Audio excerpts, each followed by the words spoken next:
नमस्कार आप सभी तमाम दर्शकों को। पत्रिका कीनोट सलोन के अंदर हम हर बार आते हैं आपके सामने और उन शख्सियत को लेकर आते हैं जो अपने क्षेत्र के अंदर कहीं कहीं पूरी देश की पॉलिसी है या देश की जो नीतियां हैं उसके ऊपर लगातार अपनी राय रखते रहे हैं और डिसीजन मेकिंग की जिनके ऊपर जिम्मेदारियां हैं और आम जनता के कई सवाल भी होते हैं उस सेक्टर से जुड़े हुए, तो एक एक्सपर्ट की भूमिका में भी वो हमारे साथ में जुड़ते हैं। इसी कड़ी में आज हमारे साथ में जुड़ रहे हैं विपिन आनंद जी। विपिन आनंद जी, आप भारतीय जीवन बीमा निगम LIC में प्रबंध निदेशक MD के रूप में काम कर रहे हैं और लंबा अनुभव रहा है। 35 साल का आपका आपने सर्व किया है LIC के अंदर और अलग अलग डिपार्टमेंट, अलग अलग सेक्शंस को आपने लीड किया है। सिंगापुर, बांग्लादेश, मतलब भारत से बाहर LIC को स्टैब्लिश करने में भी आपकी महत्वपूर्ण भूमिका रही है। और आज हमारे साथ में जुड़े हुए हैं विपिन आनंद जी। बहुत बहुत स्वागत है सर आपका। नमस्कार। और आज की टीम का भी और दर्शकों का भी। जी, कीनोट सैलून में मेरे साथ में मैं विशाल सूर्यकांत हूँ और मेरे साथ में हमारे सहयोगी दिल्ली से मनीष रंजन है, वो भी हमारे साथ में मौजूद है। नमस्कार। नमस्कार सर, जिस परिदृश्य में हम अभी बात कर रहे हैं वो बहुत एक ऐसा काल है जिसको भारत ने कभी देखा नहीं, भारत ने कभी महसूस नहीं किया। और इस दौर के अंदर लाइफ इंश्योरेंस और इंश्योरेंस सेक्टर है, उसके अंदर भी बहुत मंथन चल रहा होगा, बहुत चिंतन चल रहा होगा कि अचानक ये स्थितियां उपजी हैं। तो न केवल आम आदमी के मन में बल्कि आप इतनी बड़ी ऑर्गेनाइजेशन है, देश की सबसे टॉप मोस्ट पब्लिक कंपनी है और उसके अंदर भी एक मंथन चल रहा होगा। तो पहले तो मैं आपके मन का जो द्वंद है इस वक्त में वो जानना चाहता हूँ, समझना चाहता हूँ कि LIC है वो इस दौर को किस रूप में देख रही है और आपके जरिए, LIC के जरिए हम पूरे इंश्योरेंस सेक्टर को समझना चाहेंगे कोविड-19 के इस माहौल में और इसके बाद की स्थितियों में। पहले आपका ओपनिंग नोट हम था। विशाल जी, किसी भी बिजनेस में जब आजकल कोई शुरुआत होती है तो मेरे ख्याल से रिस्क मैनेजमेंट एक सबसे महत्वपूर्ण उसमें विषय हो गया है। बिजनेस खोलने से पहले ही हम ये सोचने लगते हैं कि इसमें क्या क्या दिक्कतें आ सकती हैं और उनका क्या समाधान हो सकता है। लेकिन हम लोग जो एक तरह से पब्लिक की रिस्क मिटिगेशन का काम करते हैं, उनके जो भी रिस्क उनके जीवन के ऊपर या उनके सामान के ऊपर है, उस रिस्क को इंश्योरेंस इंडस्ट्री कवर करती है। हम भी एक तरह से अब एक रिस्क के दायरे में आ गए इस कोविड के चलते हुए, क्योंकि नॉर्मली जो हम रिस्क देखते हैं वो बिजनेस रिस्क होते हैं। शेयर मार्केट में उतार चढ़ाव हुआ, इंटरेस्ट रेट में बदलाव हुआ, कहीं पर ये हुआ कि मेडिकल फैसिलिटीज की वजह से लोग ज्यादा लंबे समय तक जीवित हैं तो पेंशन वगैरह की आवश्यकता है। लेकिन जिस परिस्थिति से हम गुजर रहे हैं, ये परिस्थिति लगभग 100 साल के बाद दोबारा आई है। 1918 में जो स्पेनिश फ्लू हुआ था, उसके बाद से इस तरह की कोई भी महामारी नहीं आई। हम लोग शायद एक कंप्लेसेंसी में आ गए थे कि मेडिकल साइंस इतनी एडवांस कर गई है कि कोई भी परेशानी अगर आती है तो हम लोग उसको संभालने की स्थिति में होंगे। लेकिन इस समस्या ने इस बात को हमको याद दिलाया कि प्रकृति के आगे कोई भी इतना शक्तिशाली नहीं हो सकता कि पूरी तरह से सुरक्षित रहे। ऐसी स्थिति में निश्चित रूप से जो बेसिक बिजनेस रिस्क हैं, तो जैसा मैंने आपसे कहा, इंश्योरेंस इंडस्ट्री में जो प्रीमियम हमारे बने होते हैं, उन प्रीमियम में एक तो मोर्टेलिटी रिस्क होता है। तो पहली चीज ये है कि कोविड की वजह से मृत्यु होने की संभावना बढ़ने की वजह से मोर्टेलिटी रिस्क जो है वो अपने लेवल के ऊपर बढ़ा। दूसरी बात, इंटरेस्ट रेट्स के ऊपर टोटली ये इंडस्ट्री आधारित होती है। तो शेयर मार्केट में जो जिस तरह का एकदम से उतार चढ़ाव की स्थिति आई और उसके साथ ही जिस तरह से मार्केट के अंदर भी लगभग पिछले 1 साल से ही इंटरेस्ट रेट काफी तेजी से गिर रहे थे और अभी भी गिरे हैं डेट इंस्ट्रूमेंट्स के ऊपर भी, तो निश्चित रूप से उसका भी एक असर जो है वो हमारे कार्य प्रणाली के ऊपर पड़ेगा। तीसरी चीज खर्चों के बारे में है। तो ऐसी स्थिति में जब आमदनी हो नहीं और खर्चा हो तो उसका जो प्रभाव है वो अवश्य ही पड़ना है। लेकिन जो सबसे बड़ा प्रभाव इंश्योरेंस इंडस्ट्री के ऊपर ये कोविड महामारी का पड़ा है, वो ये है कि ये बेसिकली एक कॉन्टैक्ट बिजनेस है। एजेंट के माध्यम से या किसी ब्रोकर के माध्यम से या बैंक के माध्यम से ये व्यवसाय होता है। और ऐसी परिस्थिति में जहां पर कि पूरी तरह से यही सावधानी बरतनी है कि हम किसी के संपर्क में नहीं आए, तो जो संपर्क आधारित बिजनेस है वो बहुत बड़े रूप से प्रभावित होगा, और ऐसा ही हुआ भी है। इसके साथ में एक और चीज ये होती है कि जब भी कष्ट का समय आता है, जब भी खास तौर पे इस तरह की कोई परिस्थिति जन सामान्य के लिए उपस्थित होती है, तो ये होता है कि सबसे पहली चीज ये होती है कि जो कुछ पैसा है उसको हम पकड़ के रखें। मेरे ख्याल से ये एक नेचुरल और सबसे महत्वपूर्ण स्ट्रेटजी है इस तरह के किसी भी दौर की, क्योंकि अल्टीमेटली हाथ में जो कैश है उसका सबसे ज्यादा महत्व ऐसी परिस्थिति में हो जाता है। उसका प्रभाव डायरेक्टली जो हम लोगों की प्रीमियम इनकम है उसके ऊपर भी पड़ा है, क्योंकि जो प्रीमियम मार्च के महीने में आने थे, मार्च में नहीं आते, अप्रैल में ग्रेस पीरियड के अंदर आते, वो सब क्योंकि उनमें छूट दी गई, और वैसे भी क्योंकि लोग घर के अंदर बैठे हुए हैं अधिकतर, तो उसकी वजह से वो प्रीमियम्स के ऊपर भी काफी तेजी से, आमदनी के ऊपर भी प्रभाव पड़ा। तीसरा, जब दावों का हमको भुगतान करना होता है, तो दावों का भुगतान करने के लिए, क्लेम पेमेंट के लिए हमको पॉलिसी होल्डर से पॉलिसी बॉन्ड चाहिए, डिस्चार्ज वाउचर वगैरह चाहिए, उसके अलावा उसके बैंक अकाउंट की डिटेल्स वगैरह चाहिए, केवाईसी डॉक्यूमेंट्स चाहिए। तो ऐसी स्थिति में ना हम ग्राहक तक पहुंच सकते हैं, ना हमारा एजेंट पहुंच सकता है, और ना ग्राहक हमारे कार्यालय तक आ सकता है। तो जो दावों भुगतान का कार्य है उसमें भी काफी हद तक डिस्ट्रप्शन जो है वो इस दौर में आया है। जैसे बाकी एक तरह से पूरी दुनिया में ही सब इंडस्ट्रीज में एक डिस्टर्बेंस इस समय है, ऐसा ही काफी बड़ा डिस्ट्रप्शन जो है वो लाइफ इंश्योरेंस और जनरल इंश्योरेंस दोनों में है।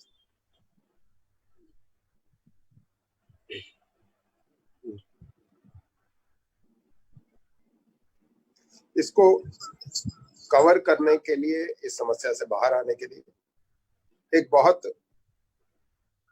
बड़े स्केल के ऊपर सारी इंश्योरेंस इंडस्ट्री ने बिजनेस प्रोसेस री इंजीनियरिंग का काम जो है उसको आगे बढ़ाया है। आज हम लोग इस स्थिति में है कि बहुत सारा काम जो है वो ऑनलाइन ही हो रहा है। प्रीमियम पेमेंट की सुविधा तो पहले ही ऑनलाइन थी।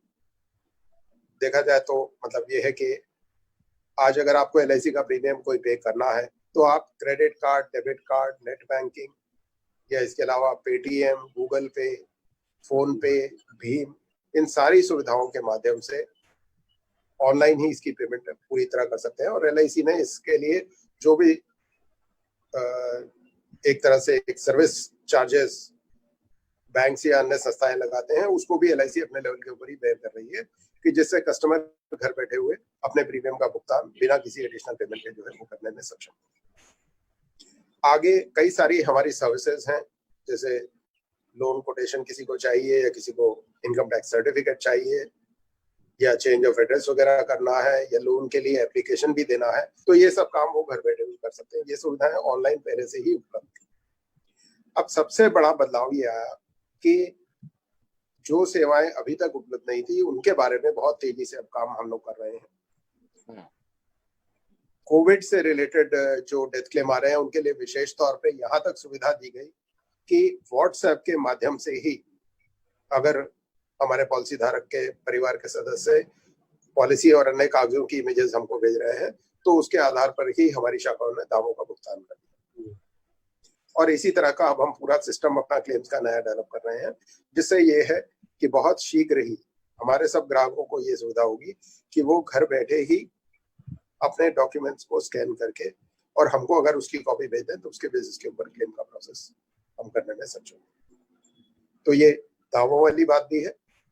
मेरे ख्याल से मई माह के अंत से पहले ये हमारा प्रोसेस जो है ये पूरी तरह से इम्प्लीमेंट हो जाएगा, जिससे ग्राहक ईमेल के माध्यम से अपने डॉक्यूमेंट्स की कॉपी हमको भेज देंगे। अगर नहीं हो सकता है तो वो अपने अभिकर्ता को व्हाट्सएप के माध्यम से भेज सकते हैं, अभिकर्ता आगे उसको हमारे कार्यालय में मेल कर सकते हैं और उसके आधार पर हम अपने ग्राहकों के दावों का भुगतान समय पर करने में सक्षम होंगे। तीसरी बात है नव व्यवसाय की। आज हमारी 5 पॉलिसीज ऑनलाइन उपलब्ध है, जिनमें से हमारी एक निवेश प्लस पॉलिसी है जो सिंगल प्रीमियम एंडोमेंट पॉलिसी है, एक SIIP पॉलिसी है जो एक तरह से एक मासिक यूलिप पॉलिसी है जिसको सिप की तरह से इस्तेमाल किया जा सकता है, जीवन शांति ऑनलाइन हमारी ये इसकी पेंशन प्लान है, take term online term plan है, और इसके अलावा कैंसर कवर जो है वो विशेष कैंसर पॉलिसी है। ये 5 पॉलिसीज ऑनलाइन उपलब्ध हैं जिसको कोई भी कस्टमर आसानी से LIC की वेबसाइट के ऊपर जाके ऑनलाइन ही पेमेंट करके और ऑनलाइन ही सारी अपनी रिक्वायरमेंट देके उसको पूरा कर सकते हैं। अब आगे बहुत तेजी से इन योजनाओं की संख्या में भी बढ़ोतरी होगी जिससे अधिक पॉलिसीज जो है वो ऑनलाइन ग्राहकों को उपलब्ध रहे और वो अपने स्तर के ऊपर घर बैठे भी अपनी जीवन बीमा की या पेंशन की या स्वास्थ्य बीमा की आवश्यकताओं को पूरा। जी सर, मेरा एक सवाल है, जैसे आज कोविड के दौरान कोविड का जो चल रहा है काफी टाइम से, तो उसमें कई सारी कंपनियां हैं या खुद IRDA जो है वो भी इसको प्रमोट कर रही है। काफी सारे आपने टीवी पे भी एड्स वगैरह देखे होंगे कि आपके जीवन के साथ भी जीवन के बाद भी, या जिनका जो भी मतलब स्लोगन है। तो मेरा सवाल ये है सर कि क्या ऐसे में नई पॉलिसीज मतलब कंपनियों की बढ़ी है, या फिर उसका कोई रेशियो बता सकते हैं कि इसका कोई योगदान बढ़ा है कि मतलब आपके बिजनेस में कुछ इजाफा देखने को मिला है नई पॉलिसीज के माध्यम से? देखिए, अपेक्षित तो ये है कि सबसे बड़ा जो एक प्रभाव इस परिस्थिति का पड़ेगा वो ये पड़ेगा कि जीवन बीमा और स्वास्थ्य बीमा के प्रति लोगों की समझ में बढ़ोतरी होगी और एक तरह से उनके विल पावर में भी ज्यादा बढ़ोतरी होगी। अभी तक वो सोचते हैं कि कल करवा लेंगे, अब आज ये समझ में आया कि कल होगा या नहीं होगा इसकी कोई गारंटी नहीं है, इसलिए आज ही कराने की आवश्यकता है। तो उसको ऑनलाइन बीमे को निश्चित रूप से इससे प्रोत्साहन मिलेगा। लेकिन दूसरी तरफ इस बात को मानना जरूरी है कि अधिकतर पॉलिसी आज भी भारत में या एजेंट्स के माध्यम से और या बैंक्स के माध्यम से उनकी बिक्री हो रही है, और ऐसी परिस्थिति में उस बिजनेस के ऊपर काफी तेजी से प्रभाव आएगा। लेकिन फिर भी मुझे खुशी है कि इस दौरान भी काम हो रहा है, जबकि पूरा लॉकडाउन था उसके बाद भी अप्रैल में और अभी तक जो है नया साल शुरू होने के बाद से लगभग 3.5 लाख पॉलिसी LIC अपने स्तर के ऊपर कंप्लीट कर चुकी है। और पिछले वर्ष अगर हमारा प्रीमियम इस दौरान ये माना जाए कि अगर 4,000 करोड़ था तो उसके अपेक्षा में भी 3,000 करोड़ के लगभग नई पॉलिसीज के अंदर प्रीमियम हमको प्राप्त हुआ। मेरा सवाल सर ये कि इन दिनों अलग अलग पैकेजेस हैं वो अनाउंस हो रहे हैं फाइनेंस मिनिस्टर की ओर से, लगातार प्रेस कॉन्फ्रेंस इस वक्त भी चल रही है जब हम बात कर रहे हैं। तो LIC के अंदर बहुत बड़ा इन्वेस्टमेंट है कॉमन मैन का, बिजनेस के से जुड़े जो लोग हैं उनका, और जो भी अपने फ्यूचर को सेव रखना चाहते हैं और अमूमन LIC पे ही जाते हैं। अगर हम पूरे इंश्योरेंस सेक्टर की बात करें तो बड़ा मार्केट स्टेक आपके पास में है। इस वक्त में जो इन्वेस्टर्स हैं उनके लिए क्या कोई आप पॉलिसी लेकर आ रहे हैं कि पॉलिसी के अगेंस्ट में लोन? बहुत कम लोगों को इसकी जानकारी है और पहले भी आप देते रहे हैं, तो पॉलिसी के अगेंस्ट है वो, और क्लेम ये भी कहा कि 4-5 घंटे के अंदर ही आप अमाउंट है वो ले सकते हैं। तो इस वक्त में क्या कोई नया स्कीम, नया कोई तरीका आप ला रहे हैं कि इन्वेस्टर्स को जो आपकी LIC के अंदर ऑलरेडी बहुत ज्यादा इन्वेस्ट कर चुके हैं, अपने लाइफ इंश्योरेंस है उन्होंने लिया है, तो उन पॉलिसी के बेस के ऊपर है वो उनको लोन है वो मिल सके, चाहे वो व्यापारी हो चाहे आम आदमी हो, जो भी जरूरत है। विशाल जी, एक बहुत ही रिलेवेंट सवाल आपने उठाया कि कस्टमर के लेवल पर इस समय लिक्विडिटी का एक बड़ा इशू, हर व्यक्ति को पैसे की आवश्यकता है। तो ऐसी स्थिति में LIC ने क्या करा? पहली बात तो मैंने आपको बताई कि जहां पे लोगों ने प्रीमियम देना था वहां पर इस दिशा में कुछ प्रयास किया गया और IRDA ने भी इसमें आगे बढ़ के हम लोगों को प्रेरित किया। तो अब यह है कि जिन लोगों ने मार्च के और अप्रैल के महीने के प्रीमियम देने थे वो अब 31 मई तक अपना प्रीमियम दे सकते हैं। उनकी ग्रेस पीरियड नॉर्मली जो है, जिस व्यक्ति ने अगर 1 मार्च को पॉलिसी ली है तो 28 मार्च को उसका ग्रेस पीरियड खत्म हो जाता। अब वो 28 मार्च की जगह 31 मई तक भी अपने प्रीमियम को बिना ब्याज के भर सकता है।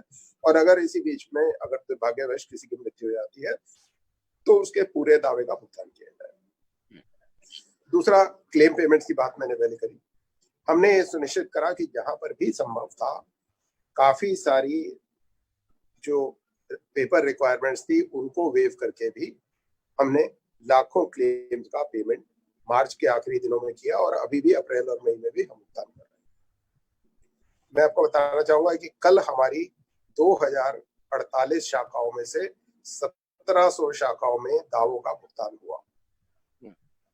इस लॉकआउट वाली स्थिति के अंदर भी हम लोग अपने क्लेम्स विवरण के प्रति पूरी तरह से सजग हैं।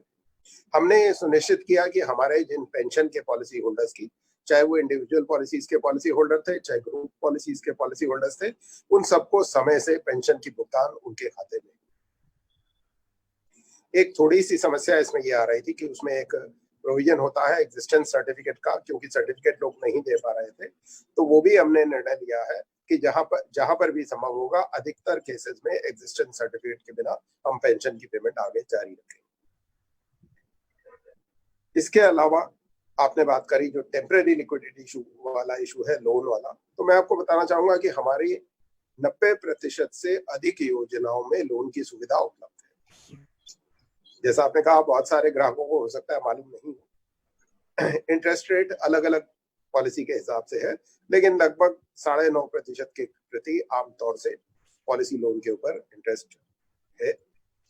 इसके लिए ऑलरेडी LIC की वेबसाइट के ऊपर सुविधा है ऑनलाइन लोन के लिए अप्लाई करने।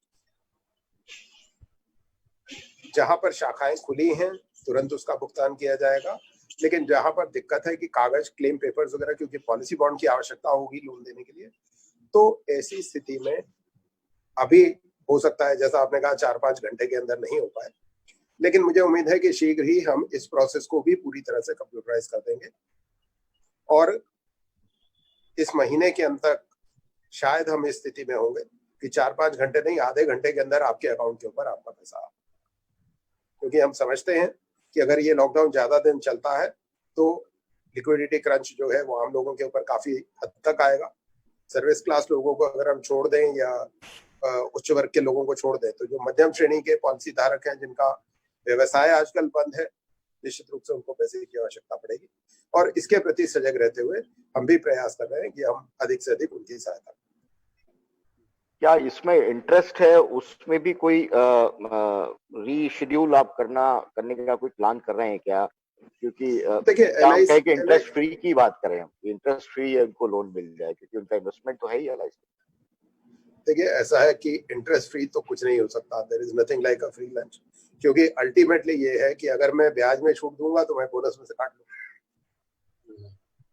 क्योंकि LIC की अपनी कोई जेब नहीं है। हमारे पास जो भी हमारा सरप्लस साल में होता है उसका 95% हम ग्राहकों को बोनस के रूप में देते हैं और 5% भारत सरकार जो हमारी एकमात्र शेयर होल्डर है उनको देते हैं। तो इसमें कोई मार्जिन नहीं है कि कहीं से कोई छूट देने का प्रावधान हो, लेकिन इसमें जो इसका सिस्टम है वो बहुत सिंपल है। सिस्टम ये है कि 6 आपको ब्याज देना है पॉलिसी लोन के ऊपर। EMI का इसमें कोई कॉन्सेप्ट नहीं है। जब आपके पास पैसा हो, जितना हो उतना जमा कर दीजिए, आप ब्याज जमा करते रहिए और ब्याज भी अगर जमा नहीं करेंगे तो हम मैच्योरिटी के ऊपर उसका जो आउटस्टैंडिंग लोन है और ब्याज है वो दोनों मैच्योरिटी अमाउंट में से रिकवर, इसलिए इसमें एक ऑटोमेटिक मॉरेटोरियम का जो है वो प्रावधान। आम घरों में 4 से 5 लाख की पॉलिसीज हैं, वो एक एवरेज मिडिल क्लास जो लोग हैं, हम ये कह सकते हैं कि इतना एवरेज है वो हो सकता है एक घर के अंदर। तब ये थोड़ा सा आम लोगों के समझने के लिए कि अगर इतनी पॉलिसी बॉन्ड है उसके पास में 4-5 लाख की, कितना वो लोन है वो ले सकता है, इसको लेकर अगर कोई आप और थोड़ा सा क्लियरफाई करना चाहें। देखिए ऐसा है, जब हम 5 लाख की पॉलिसी की बात करते हैं तो हम 5 लाख सम एश्योर्ड की बात करते हैं, जो अगर मृत्यु हो जाती है तो उस दशा में वो 5 लाख रुपए मिलते हैं। लोन इस आधार पे मिलता है कि पॉलिसी की सरेंडर वैल्यू क्या है, और सरेंडर वैल्यू इस पर निर्भर करती है कि पॉलिसी की टर्म कितने साल की थी और उसमें से कितने साल आपने प्रीमियम चुकाया। तो इसको देखते हुए उसकी एक डिस्काउंटेड वैल्यू होती है सरेंडर वैल्यू के रूप में, और अधिकतर उसका 90% हम लोन के रूप में देते हैं। तो अगर कोई भी ग्राहक इंटरेस्टेड हो तो ये ऑनलाइन सुविधा उपलब्ध है कि वो अपनी सरेंडर वैल्यू के बारे में या लोन वैल्यू के बारे में जानकारी प्राप्त कर सकते हैं, और नहीं तो वो किसी भी माध्यम से अगर हमें बता दें तो वो हर पॉलिसी के अंदर लोन अलग होगा, कोई भी दो व्यक्तियों की पॉलिसी के अंदर लोन शायद सेम नहीं है, इसलिए इसमें कोई मोटा मोटा अंदाजा देना संभव नहीं, लेकिन इसका एग्जैक्ट अंदाजा ऑनलाइन जाके आप पता। और पूरा सिनेरियो जिस रूप में वर्ल्ड लेवल पे चल रहा है, बाहर इंश्योरेंस सेक्टर को आपने देखा है, सिंगापुर, बांग्लादेश और अब्रॉड में कई जगहों पर देखा है, और हमारे यहाँ की टेंडेंसी है, हमारी यहाँ की मानसिकता इंश्योरेंस को लेकर, लाइफ इंश्योरेंस को लेकर क्या फर्क देखते हैं, और इस कोविड एरा के बाद में उसके अंदर क्या बदलाव की गुंजाइश है? देखिए, ऐसा है कि जहां तक इंश्योरेंस मार्केट का सवाल है, मेरे ख्याल से आज की तारीख में कोई भी दो देशों में इंश्योरेंस मार्केट एक जैसी नहीं, क्योंकि हर जगह जो इंश्योरेंस बाइंग और सेलिंग है वो बहुत हद तक लोकल कल्चर से प्रभावित रहती है कि लोकल लोग क्या करते हैं। अब भारत में लोग सेविंग्स की तरफ ज्यादा ध्यान देते हैं, इसलिए सेविंग ओरिएंटेड पॉलिसी ज्यादा होती है। विदेशों में जहां लोग ये समझते हैं कि वो बहुत लंबे समय तक जीवित रहेंगे और जल्दी रिटायर होकर जीवन का आनंद लेना चाहते हैं, तो पेंशन प्लान्स के ऊपर ज्यादा उसमें फोकस रहता है। रिस्क कवर की आवश्यकता दोनों जगह है। भारत में क्योंकि टर्म इंश्योरेंस के बारे में बहुत ज्यादा जागरूकता नहीं है, इसलिए लोग, और जैसा मैंने पहले कहा कल्चर की बात है, हमारे यहाँ का कल्चर ये है कि अगर हम 1 रुपया दे रहे हैं तो हमको कम से कम 1.25 रुपया वापस चाहिए, जबकि टर्म इंश्योरेंस में आप 1 रुपया दे रहे हो, या तो 5 रुपए मिलेंगे और नहीं तो कुछ नहीं मिलेगा। तो न मिलने वाली स्थिति वो भारतीय जनता के गले से नहीं होती, इसलिए भी टर्म इंश्योरेंस का ज्यादा प्रचार नहीं हो पाया। पिछले कई सालों में, विशेष तौर से इस सेक्टर के ओपन होने के बाद से बहुत जो रहा, बहुत प्रचार हुआ टर्म इंश्योरेंस पॉलिसीज के बारे में, लेकिन मेरे ख्याल से आज भी विदेशों की तुलना में कहीं पर भी टर्म इंश्योरेंस हमारे पास नहीं। तो ये एक आसान और सस्ता तरीका है। विशेष तौर पे नई जनरेशन के साथ हमारी एक्सपेक्टेशन है कि ऑनलाइन टर्म जैसे जो आसान प्रोडक्ट अवेलेबल है, हमारी एक टेक टर्म पॉलिसी है, उसमें पहले ही बहुत कम प्रीमियम है पहले, और क्योंकि आज आवश्यकता ज्यादा हो रही है, तो अगर आप 2 करोड़ की पॉलिसी लेते हैं तो ऑलमोस्ट 20% का डिस्काउंट है प्रीमियम, और 11-12 हजार रुपए प्रीमियम में अगर किसी युवा व्यक्ति को, मान लीजिए कोई 24-25 साल की उम्र में 10 साल की पॉलिसी लेता है, तो 11-12 हजार रुपए में 2 करोड़ का इंश्योरेंस कवर जो है उससे मिल सकता है। और ये एज ग्रुप ऐसा है जिसमें लोग थोड़ा सा खर्च करने में कम हिचकते हैं। हमारी जनरेशन के लोग ये हिसाब लगाते हैं कि मैं 11 हजार रुपए हर साल दूंगा तो बाद में कुछ नहीं मिलेगा। तो मुझे उम्मीद है कि धीरे धीरे इसमें एक ये कल्चरल चेंज आएगी और ये होगा। और दूसरी बात ये हम देख रहे हैं कि आज भारत में भी जो लाइफ एक्सपेक्टेंसी है वो ऑलमोस्ट 75 साल होने जा रही है। ऐसी स्थिति में रिटायर होने के बाद भी बहुत लंबा अरसा है जिसमें आपको अपने खर्चों का ध्यान रखना है, और उसके लिए पेंशन प्लान जो है वो सबसे अच्छा माध्यम है। हमारी एक जीवन शांति के नाम से पेंशन प्लान है, वो बहुत ही पॉपुलर है, और मैं आपको बताना चाहूंगा कि ये लॉकडाउन के टाइम में भी जितनी ऑनलाइन टर्म इंश्योरेंस पॉलिसी बिकी है उतनी ही ऑनलाइन पेंशन पॉलिसी बिकी, क्योंकि आज भी लोगों को विश्वास है कि वो जीवित रहे। लेकिन आज के दौर में एक चैलेंज ने, आपको नहीं लगता कि आज के दौर में तमाम लोगों का कंसर्न ये हो गया कि अपना वर्तमान, आज हमें पैसे की जरूरत है, आज सभी चीजें, आपने कहा कि आपका कलेक्शन उस रूप में बड़ा है, लेकिन फिर भी एक क्राइसिस तो है एक मध्यम वर्गीय परिवार के लिए, जो LIC की प्रीमियम इस वक्त है वो निकाल कर देना, जब लॉकडाउन का पीरियड है और इकोनॉमी का फ्लो है वो रुका हुआ है। फ्यूचर में ये कोविड-19 का दौर कितना लंबा चलेगा, किस रूप में चलेगा, अभी इस बात की कोई गारंटी नहीं है। ये सारा अवेयरनेस के ऊपर है, और पूरा सिस्टम जिस रूप में मैकेनिज्म काम करता है देश के अंदर, हेल्थ का सिस्टम, उसके ऊपर डिपेंड कर रहा है। ऐसे में चैलेंजेस तो हैं। क्या इस मोड़ पर जब LIC यहाँ पर खड़ा हुआ है, या पूरा इंश्योरेंस सेक्टर में LIC पूरा कॉम्प्रिहेंसिव अगर मैं बात करूं, तब आप कुछ नया, कुछ प्लान है वो कर रहे हैं क्या, जिसके अंदर पूरा परिवार भी सुरक्षित रहे और कुछ नया हो, मतलब एक नया कंसेप्ट आम आदमी के जहन में, जो कुछ वर्तमान को भी संभाल ले और कुछ भविष्य को भी और संभाल ले?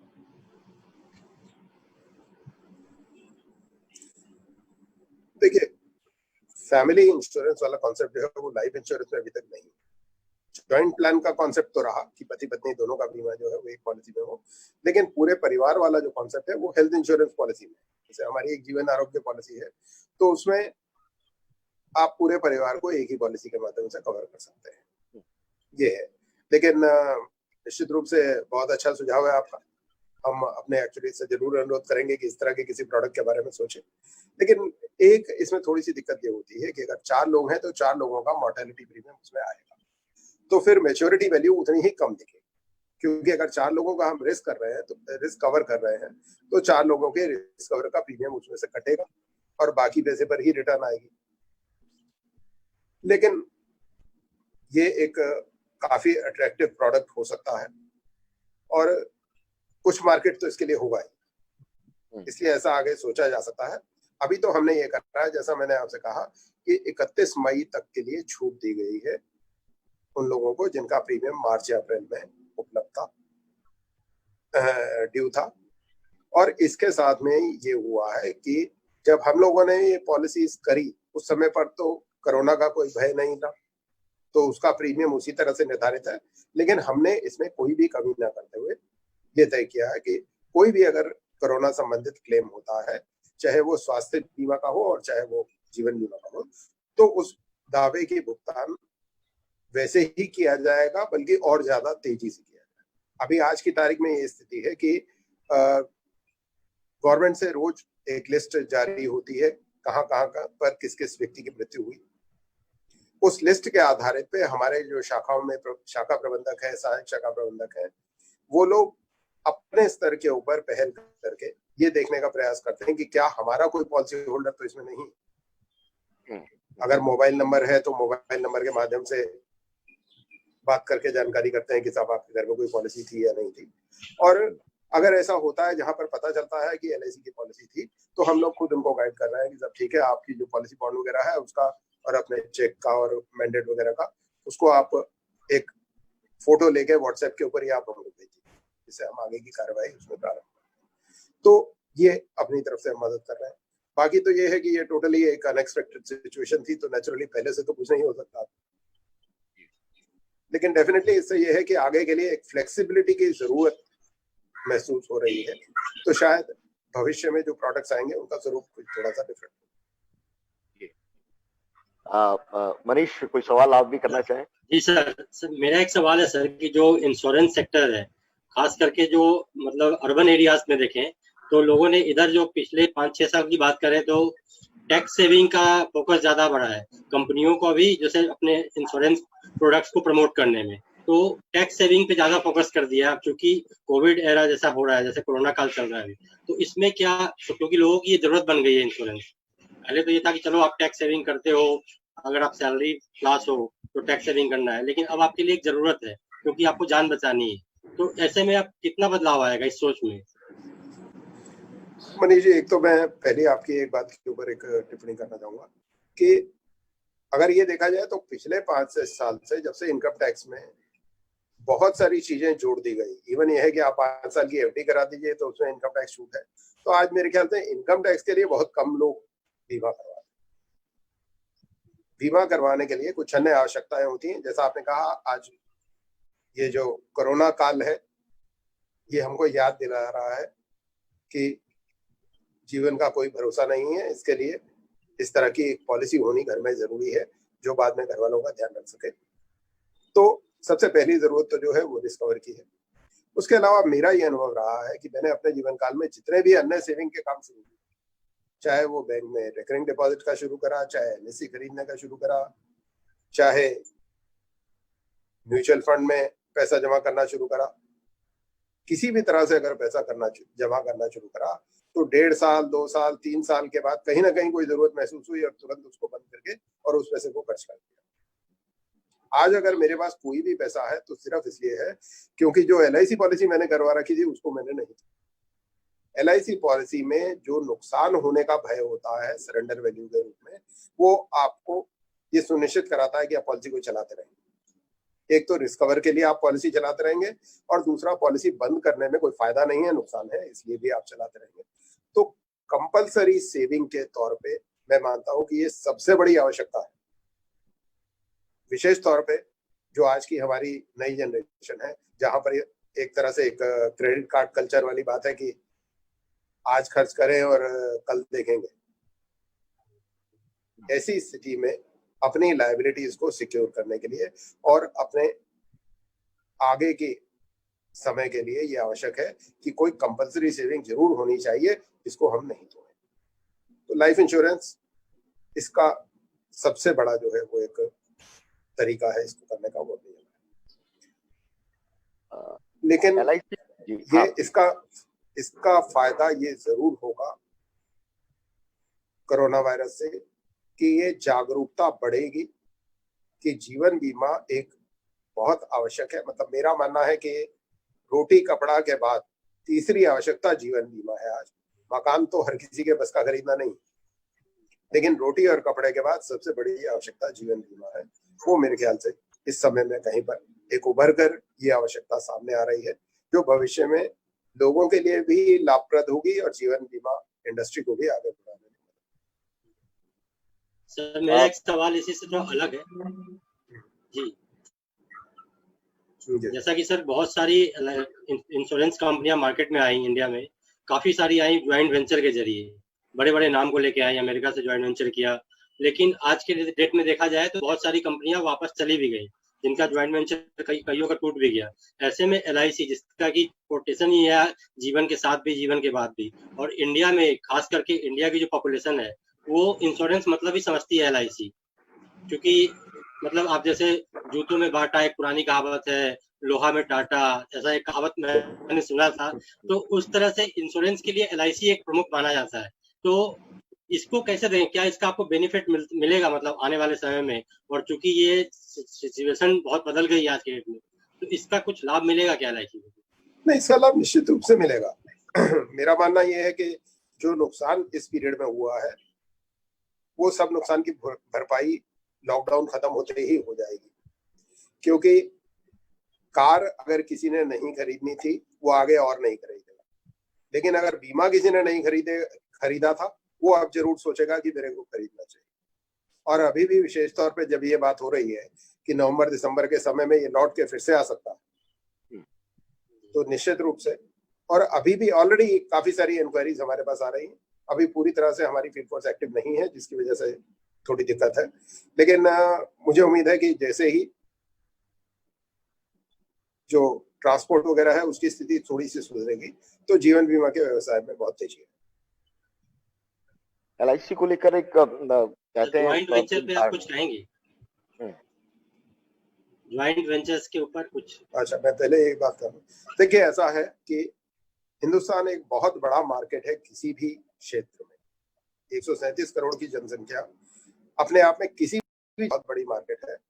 चाहे आपको लॉलीपॉप बेचना है, चाहे आपको हवाई जहाज बेचना है, इसी तरह से चाहे जीवन बीमा है चाहे साधारण बीमा है, दोनों क्षेत्र के लिए हिंदुस्तान एक बहुत बड़ी मार्केट है। और इसी को देखते हुए जब सन 2000 में सरकार ने निर्णय लिया कि इस क्षेत्र को प्राइवेट कंपनीज के लिए खोला जाएगा, तो बहुत सारी फॉरेन कंपनीज जो हैं उन्होंने इसमें दिलचस्पी दिखाई।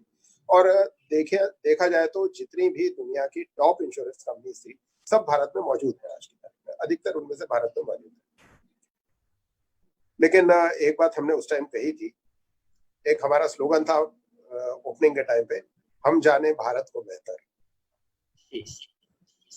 हमारी जड़ें इस भारत की मिट्टी में जमी हुई हैं और भारत के जनमानस से जिस तरह से हम जुड़े हुए हैं, हमारे आज 12 लाख अभिकर्ता जो हैं वो समाज के हर वर्ग से आते हैं।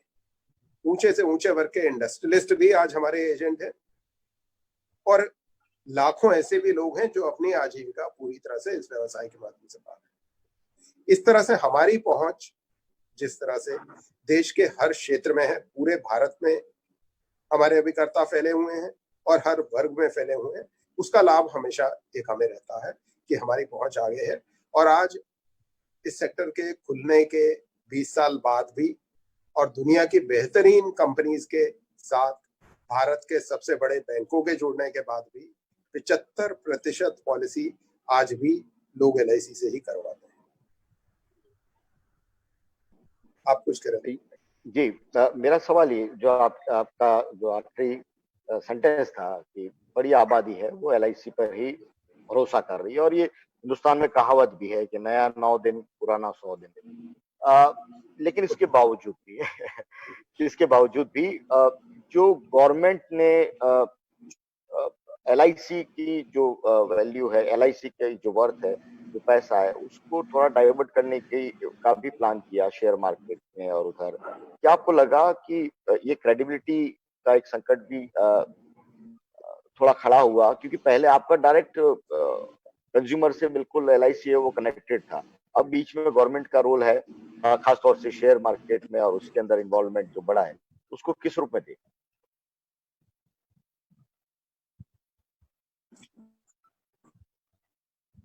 कुछ नेटवर्क एक बार को तो ये समझना है, आज की तारीख तक एलआईसी में भारत सरकार एकमात्र शेयर होल्डर है। अभी जब कुछ बैंकों में दिक्कत आई तो उस समय पर यह आया कि उनकी मदद करने के लिए भारत सरकार आगे आए, और कहीं पर एलआईसी आया, कहीं पर स्टेट बैंक आया। लेकिन एक ये चिंता जनमानस में जरूर हो गई थी कि अगर 1 लाख से ऊपर हमारा पैसा बैंक में डिपॉजिट है तो वो डिपॉजिट खतरे। एक सबसे बड़ी बात एलआईसी के पॉलिसी धारकों के लिए है वो ये है कि अगर आपका 100 करोड़ रुपया भी है, और मैं आपको बताना चाहूंगा कि पिछले साल में एक पॉलिसी हमने करी भी है 100 करोड़ रुपए की, तो वो पूरी तरह से निश्चिंत है क्योंकि एलआईसी की पॉलिसीज गवर्नमेंट से गारंटीड है। तो जो भी हमने पॉलिसी धारक का पैसा देना है, चाहे वो डेथ क्लेम है, मैच्योरिटी क्लेम है, बोनस है, वो सब पैसा भारत सरकार की गारंटी के साथ। तीसरी बात यह है कि आईआरडीए के नियमों के अनुसार जितनी भी कंपनीज हैं उन सबको अधिकार ये है कि वो अपने शेयर होल्डर्स को और मालिकों को जो सरप्लस जनरेट होता है उसका 10% उनके शेयर के तौर पे दें। लेकिन भारत सरकार ने अपनी तरफ से ये सुविधा दे रखी है कि वो सिर्फ 5% लें। तो अन्य कंपनियां अपने सरप्लस का 90% ग्राहकों को डिस्ट्रीब्यूट करती है और एलआईसी 95% देती है। तो जब सरकार की तरफ से इतनी सारी अतिरिक्त सुविधाएं एलआईसी के पॉलिसी धारकों को है, तो कहीं पर तो सरकार का भी थोड़ा सा दखल रहे। मेरे ख्याल से उचित ही है, इसमें कुछ अनुचित नहीं। जी, क्योंकि अल्टीमेटली ये है कि जो कुछ भी है, जो सरकार को हम डिविडेंड दे रहे हैं वो भी अल्टीमेटली जनता के कार्य के लिए कुछ इस्तेमाल होगा। तो ऐसी स्थिति में एलआईसी के पास पैसा जमा करने का एक विशेष कारण। जी, रूरल बेल्ट में आपकी स्ट्रेंथ है वो जबरदस्त है, ग्रामीण भारत के अंदर एलआईसी। शहरी इलाके में कंपटीटर जो हैं वो अपनी जगह बना रहे हैं धीरे, हालांकि मार्केट लीडर तो एलआईसी ही है, इसमें कोई शक नहीं है, और बहुत बड़े मार्जिन के साथ में। लेकिन ये दायरा वो थोड़ा कम भी हुआ है, कंपटीटर्स जिस तरह से मार्केट के अंदर आए हैं। अब उसको किस रूप में देखते हैं, और पोस्ट कोविड एरा के अंदर और कैसे इसको और प्लान कर रहे हैं आप? देखिए, अगर कंपटीशन की हम बात करते हैं तो पहली बात तो इसको हम समझें कि 75% पॉलिसीज का शेयर एलआईसी का है और बाकी 25% बाकी 23 कंपनी के पास। प्रीमियम में भी अगर हम देखें तो एलआईसी का मार्केट शेयर अगर 65% है, तो जो हमारा नियरेस्ट कॉम्पिटिटर है उसका 6.5% के लगभग। तो ये अपने आप में दर्शाता है कि मार्केट के अंदर क्या स्थिति है। लेकिन एक बात आपने कही रूरल और अर्बन की, तो इसको इस नजरिए से देखा जाए कि हम एक देशव्यापी संस्था है, LIC is a pan Indian company, और हम देश के हर उस स्थान की भी जिम्मेदारी लेने के लिए तत्पर है जहां कोई अन्य जाने के लिए तैयार नहीं है, क्योंकि हम प्रॉफिट मोटिव से काम नहीं करते। कुछ ऐसी शाखाएं भी हो सकती हैं जहां हो सकता है कि खर्चा ज्यादा हो, लेकिन इसके बावजूद देश में हर व्यक्ति को, देश के हर कोने में हर व्यक्ति को जीवन बीमा की आवश्यकता है, उसको पहचानने की जिम्मेदारी हमने अपने ऊपर ली, जिसकी वजह से रूरल एरिया के अंदर काफी हमारा जो है वो पहुंच है। दूसरी तरफ ऐसा नहीं है कि रूरल बिजनेस कोई लॉस मेकिंग बिजनेस हो। बल्कि वो ज्यादा प्रॉफिटेबल बिजनेस है, क्योंकि रूरल एरिया में कॉस्ट कम आएगा। अगर मेरे को शहर में एडवर्टाइजिंग करनी है तो बॉम्बे शहर में एक होर्डिंग शायद एक दिन के 5 लाख रुपए लगे, और 5 लाख रुपए में मैं किसी ग्रामीण क्षेत्र में पूरे साल भर में भी खर्च नहीं कर पाऊँ। तो रुपया तो 100 रुपए का नोट, चाहे वो गांव से आता है शहर से आता है, उसकी कीमत तो उतरी। It has its own advantages. दूसरी तरफ हम ये देखें कि प्राइवेट कंपनीज में बहुत बड़ी संख्या में शाखाएं खुली, लेकिन उसके बाद नतीजा ये हुआ कि अभी 3-4 साल पहले एक साल में ही लगभग 4,500 शाखाएं उन्होंने बंद,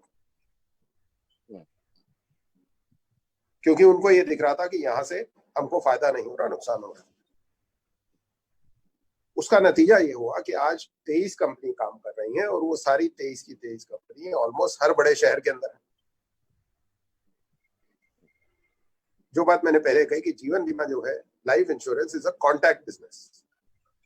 जितने लोगों के पास आप पहुंचोगे उतनी आप पॉलिसी कर पाएंगे, उतना आप प्रीमियम कर पाएंगे। और 137 करोड़ की जनसंख्या में पहुंचने के लिए कम से कम 50 लाख एजेंट चाहिए। आज LIC और प्राइवेट कंपनीज के मिलाकर भी 20 लाख एजेंट हैं। तो बहुत सारे लोग, करोड़ों लोग ऐसे हैं जिन तक कोई भी आज नहीं पहुंच पा रहा है, ना हम ना प्राइवेट कंपनी।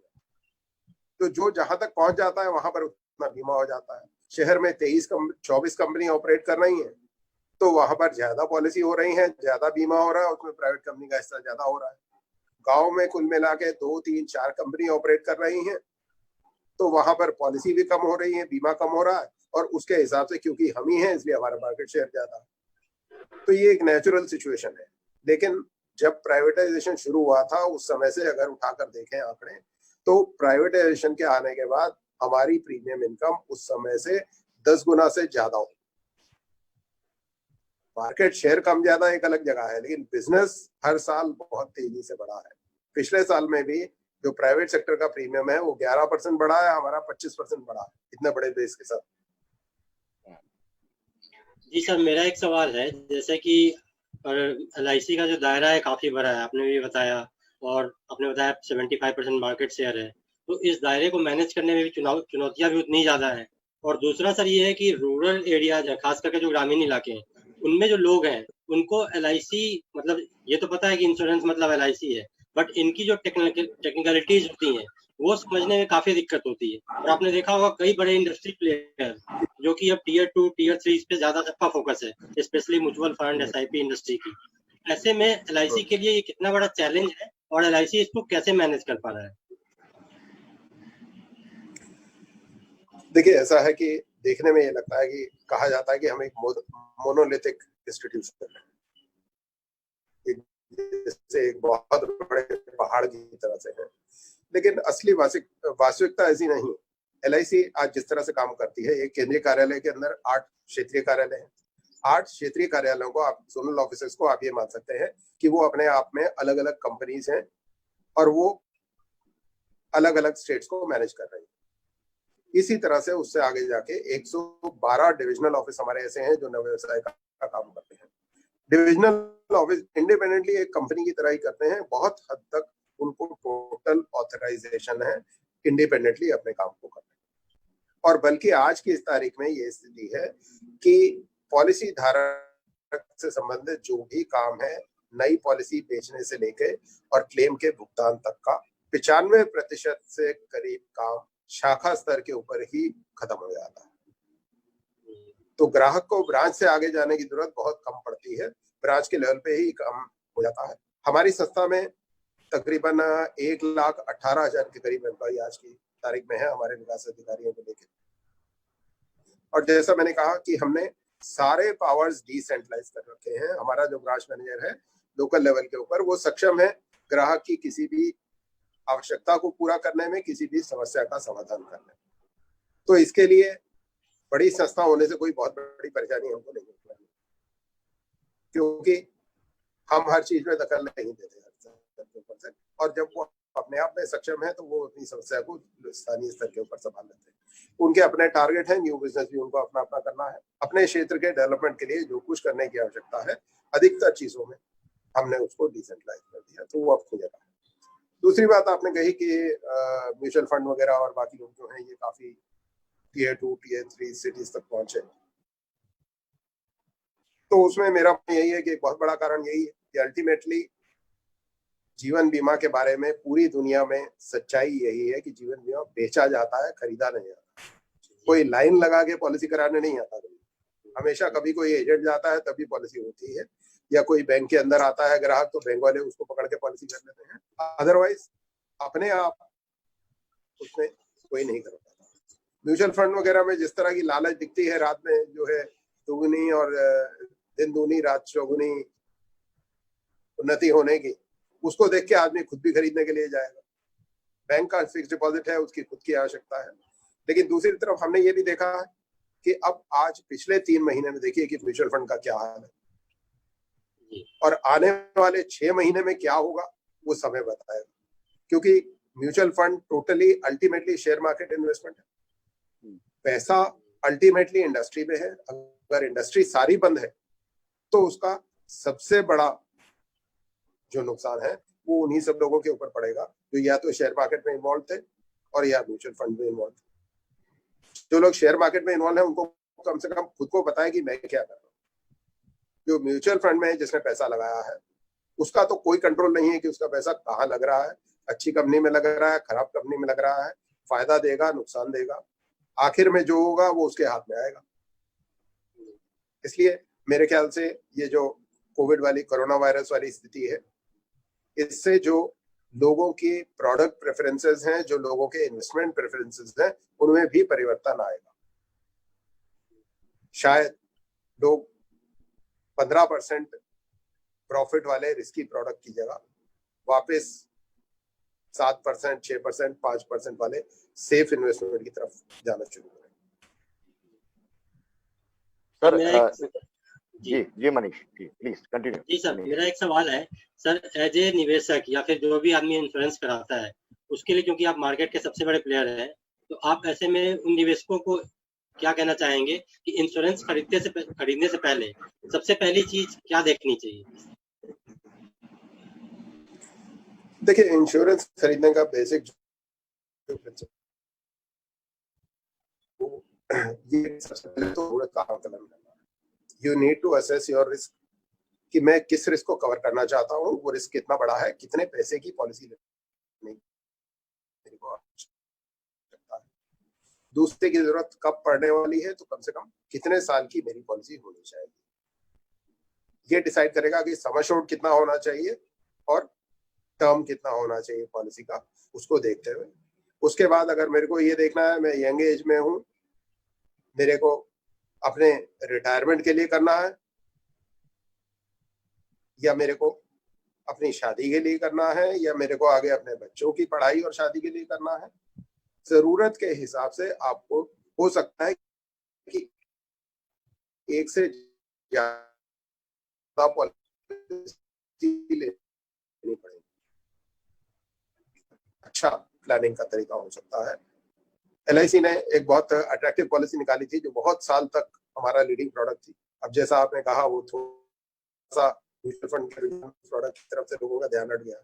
एक हमारी मनी बैक पॉलिसी है जिसमें 4 साल या 5 साल के बाद आपको बार बार पैसा वापस मिलता है। मुझे उम्मीद है आप दोनों ने शायद कभी खरीदी। अब वो एक तरह से एक लाइफ स्टेज प्लानिंग के लिए पॉलिसी है कि मेरी नौकरी लगी, मैंने पॉलिसी खरीदी, नौकरी लगने के 4 साल के बाद मैंने शादी करी, उस टाइम पर मेरे को पहला मनी बैक इंस्टॉलमेंट मिला जो शादी के खर्चे में या हनीमून में काम आया।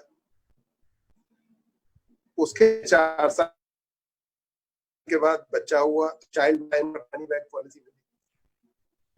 उसके 4 साल के बाद बच्चे के स्कूल जाने का समय आया तो 12 साल के ऊपर तीसरा मिला। और अगर लॉन्ग टर्म की पॉलिसी है, 20 साल की पॉलिसी है, तो जब बच्चे के कॉलेज जाने का समय आएगा तो मैच्योरिटी क्लेम। देखिए, आपकी सारी फाइनेंशियल प्लानिंग एक पॉलिसी के अंदर। पेंशन आपको चाहिए,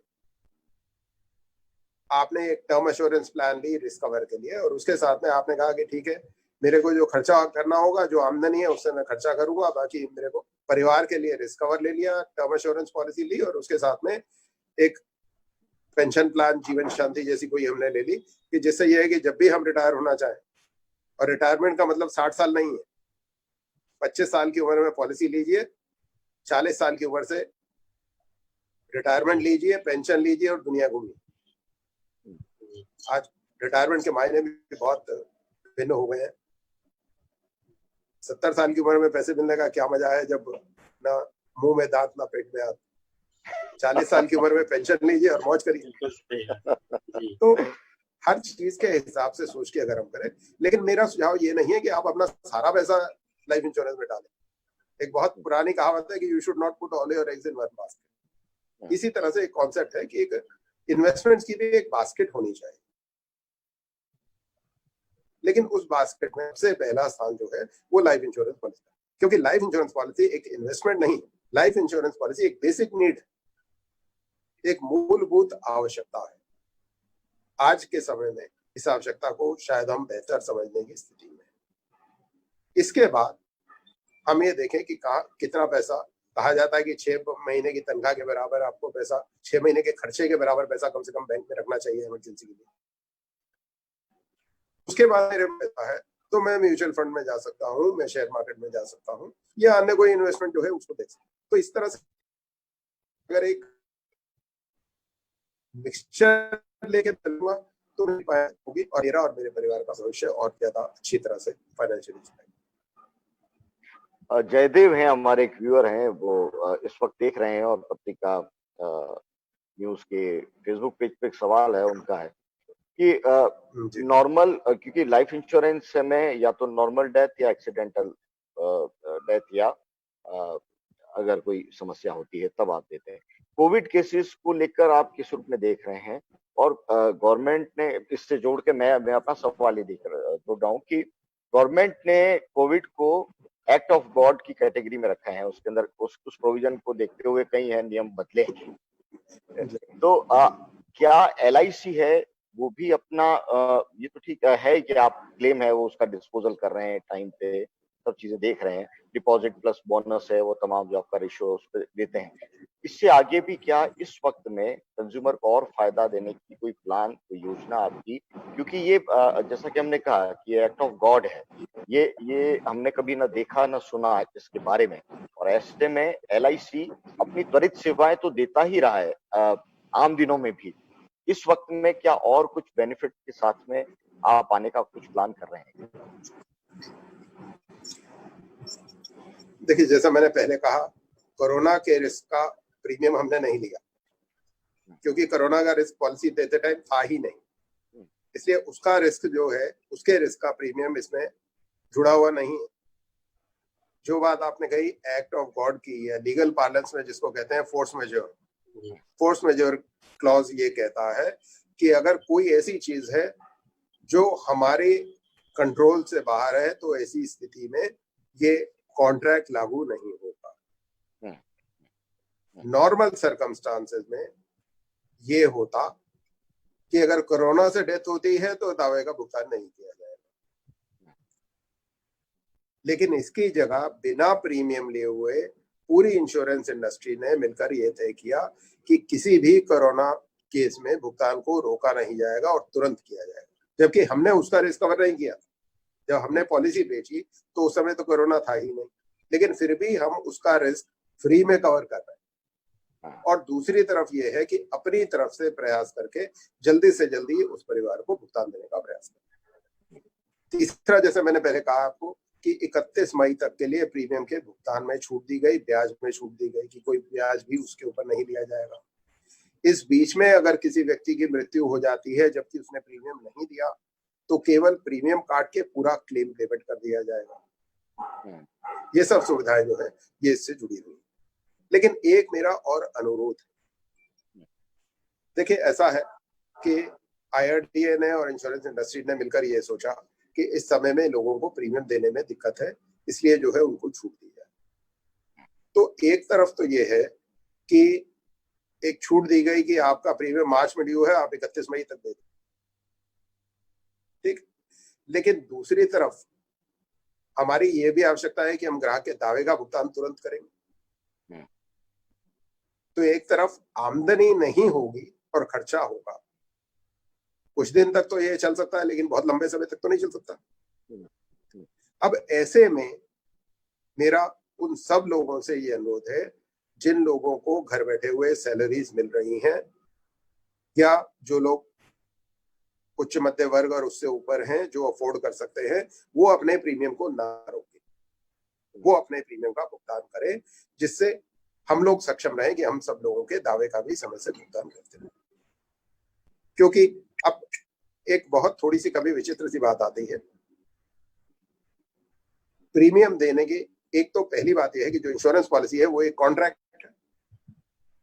कॉन्ट्रैक्ट में ये तय है कि आपने फला तारीख को पॉलिसी ली, 28 मार्च को अगर आपने पॉलिसी ली तो 28 मार्च से पहले आपको प्रीमियम देना है। हम लोगों ने एक सिस्टम कर रखा है कि 1 महीने का ग्रेस पीरियड देंगे कि अगर आप समय से नहीं दे पाए तो 1 महीने के अंदर अंदर आप दे दीजिए, आपकी पॉलिसी पर रिस्क भी बना रहेगा और ब्याज भी जो है वो नहीं लिया जाए। ठीक है, अब ये निर्णय लिया कि हम इस ग्रेस पीरियड को आगे बढ़ा दें, लेकिन ग्रेस शब्द को सही कॉन्टेक्स्ट में समझना आवश्यक है। अब एक सज्जन है, सरकारी कर्मचारी हैं, उनके खाते में तनख्वाह हर महीने जा रही है। उन्होंने बैंक को नैश मैंडेट दे रखा है कि आप हर महीने इतना प्रीमियम काट के एलआईसी को भेजेंगे। उनके खाते में तनख्वाह आई, उनके बैंक वालों ने प्रीमियम काट के एलआईसी को भेज दिया। वो सज्जन आग बबूला हो गए और उन्होंने जो है लंबी चौड़ी शिकायत लिख के भेजी कि साहब आपने मेरे खाते से ये पैसा कैसे काट लिया, जब आपने छूट दे रखी है तो आपने काट कैसे लिया। ये ग्रेस उन लोगों के लिए है जो अफोर्ड नहीं कर सकते हैं, जिनके साथ वास्तविक दिक्कत है। अगर आप दे सकते हैं, अगर आपको आपकी तनख्वाह मिल रही है तो भाई आप प्रीमियम क्यों नहीं देंगे। और मैंने तो आपके बैंक को काट के भेजने के लिए नहीं कहा, आपने मैंडेट दे रखा था, उन्होंने काटा और भेज दिया। अब वापस करने वाला तो नहीं बनता है, क्योंकि प्रीमियम तो ड्यू है, प्रीमियम तो 28 मार्च से ड्यू है ना। तो ये इस तरह की कुछ विचित्र शिकायतें आजकल आने लगी हैं। जब आप दे सकते हैं तो भाई क्यों नहीं देंगे। और मैंने आपसे देने के लिए नहीं कहा, आपको अपने बैंक से मैंडेट वापस ले लेना चाहिए था, बैंक को कह देना चाहिए था कि साहब आप मेरा प्रीमियम इस महीने नहीं काटेंगे। उसके बाद मैं तो नहीं कह रहा था कि आप जबरदस्ती काट के रखिए, लेकिन ये है कि अगर हमको ये सुनिश्चित करना है कि हमारी इकोनॉमी सही ट्रैक के ऊपर रहे, चलती रहे, देश सही तरीके से चलता रहे, और आने वाले समय में जो भी दिक्कतें हैं वो कम से कम लोगों को कम से कम समय के लिए रहें, तो ऐसे में ये आवश्यक है कि जो लोग अफोर्ड कर सकते हैं वो लोग अपने दायित्व से पीछे नहीं हटें। हम अपने दायित्व से पीछे नहीं हटेंगे। हम इस बात के लिए वचनबद्ध हैं कि हम आपको आपके दावे का भुगतान समय से करेंगे। हम आपको प्रीमियम भुगतान में भी छूट दे रहे हैं, लेकिन हमारा एक करबद्ध आपसे अनुरोध है कि अगर आप प्रीमियम अफोर्ड कर सकते हैं तो समय से उसका भुगतान, उसकी पेमेंट करने के लिए आज की तारीख में, जैसा मैंने पहले कहा था, आप क्रेडिट कार्ड से पेमेंट कर सकते हैं, तो वैसे भी 50 दिन का क्रेडिट आपको एडिशनल मिल रहा है और मैं आपसे कोई सर्विस चार्ज नहीं ले रहा हूं। क्रेडिट कार्ड से कर सकते हैं, डेबिट कार्ड से कर सकते हैं, नेट बैंकिंग से कर सकते हैं, पेटीएम से कर सकते हैं, भीम से कर सकते हैं, गूगल पे से कर सकते हैं। किसी भी डिजिटल मोड से आप पेमेंट करते हैं, कोई एक्स्ट्रा चार्ज उसका नहीं है। इसके अलावा एक्सिस बैंक और आईडीबीआई बैंक में जाके आप कैश या चेक दोनों में पेमेंट कर सकते हैं, किसी भी ब्रांच में जाके इनकी। इसके अलावा देश में 3 लाख कॉमन सर्विस सेंटर्स हैं, सीएससी, जो हर ब्लॉक में उपलब्ध हैं, वो भी कैश में भुगतान एलआईसी पॉलिसीज का एक्सेप्ट करने के लिए वहां पे आज की तारीख में अवेलेबल है। इतनी सारी सुविधा है देने के लिए, तो अगर आप दे सकते हैं तो अवश्य दे दें, जिससे सब लोगों को आगे के लिए भी सुविधा रहे और कहीं पर कोई दिक्कत नहीं। एक आखिरी सवाल आपसे करना चाहता हूँ कि कोरोना जिस रूप में सामने आया और अब आने वाले भविष्य के अंदर इस तरह की भगवान न करे कि ऐसी परिस्थितियां फिर बने देश के सामने, तमाम लोगों के सामने, एलआईसी के सामने, ये तमाम पूरा रिशेड्यूल करने की जरूरत पड़े। अभी तो आप ग्रेस पीरियड दे रहे हैं, तमाम है वो छूट दे रहे हैं, लेकिन आगे आगे इस तरह की समस्या को डील करने के लिए पूरा एक तो सिस्टम किस रूप में तैयार आप कर रहे हैं, जैसे सब जगह वर्क फ्रॉम होम शुरू हो गया है, तो एक तो आपके वहां पर क्या कुछ चल रहा है, और दूसरा ये कि क्या कुछ और प्रोविजन उसके अंदर जोड़ेंगे क्या पॉलिसी, आने वाले भविष्य की पॉलिसीज के अंदर? देखिए, ऐसा है कि जहां तक वर्क फ्रॉम होम का सवाल है, हम लोग भी बहुत दिन से वर्क फ्रॉम होम ही कर रहे हैं, लेकिन अब आज की तारीख में स्थिति ये है कि हमारी तकरीबन 90% शाखाएं दिन का कुछ समय अवश्य खुल रही है, तो जिससे यह है कि ग्राहकों को बहुत सारी सुविधाएं जो है वो मिलने की स्थिति। दूसरा, प्रीमियम ऑनलाइन देने की सुविधा है, क्लेम ऑनलाइन देने की सुविधा और लोन ऑनलाइन देने की सुविधा। हमारा प्रयास ये है कि हम मई के अंत तक उसका प्रोविजन कर देंगे कि जिससे जो भुगतान है वो भी आपको घर बैठे मिल पाए। पॉलिसीज 5 हमारी ऑलरेडी ऑनलाइन है और हमने पहले ही ये निर्णय ले रखा है कि कोई भी हमारी नई प्लान आएगी तो वो ऑनलाइन वर्जन उसका साथ में ही आएगा। बल्कि पिछली प्लान हमने मार्च में ही 2 प्लान लॉन्च करी थी यूलिप प्लेटफॉर्म के ऊपर, जो SIIP है, systematic investment and insurance plan, और उसके साथ में निवेश प्लस, जो ये दोनों प्लान ये लॉन्च ही ऑनलाइन और ऑफलाइन साथ में। तो आगे सारे प्रोडक्ट्स जो है वो ऑनलाइन ही लॉन्च साथ में होंगे, जिससे ग्राहक घर बैठे प्रीमियम पे कर सकता है, नई पॉलिसी ले सकता है, अपनी पॉलिसी के ऊपर लोन ले सकता है, अपनी मनी बैक की इंस्टॉलमेंट पा सकता है, अपना इनकम टैक्स का सर्टिफिकेट पा सकता है। तो ये सारी सुविधाएं वर्चुअली, हमारा प्रयास ये है कि latest by the end of June almost all facilities will be available to the customers anywhere anytime। अपने घर पे बैठे हुए या देश के किसी भी कोने में बैठे हुए किसी भी समय आप LIC की किसी भी सुविधा को अपने स्तर के ऊपर ले पाए। बहुत बहुत शुक्रिया हमारे साथ में जुड़ने के लिए विपिन आनंद जी।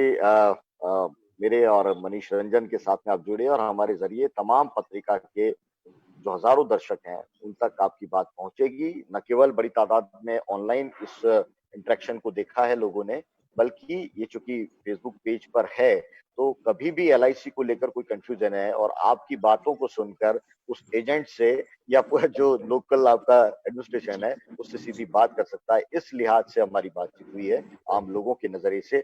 बहुत बहुत शुक्रिया पत्रिका कीनोट सलोन के अंदर शामिल होने के लिए और इतना आपका कीमती वक्त है वो निकालने के लिए तमाम दर्शकों को बहुत बहुत धन्यवाद विशाल जी और मनीष जी, और पत्रिका की समस्त टीम को मैं धन्यवाद देना चाहूंगा कि उन्होंने मुझे अवसर दिया इस तरह से आपके पाठकों के और जो फेसबुक के फैंस हैं उनके सामने आने। धन्यवाद।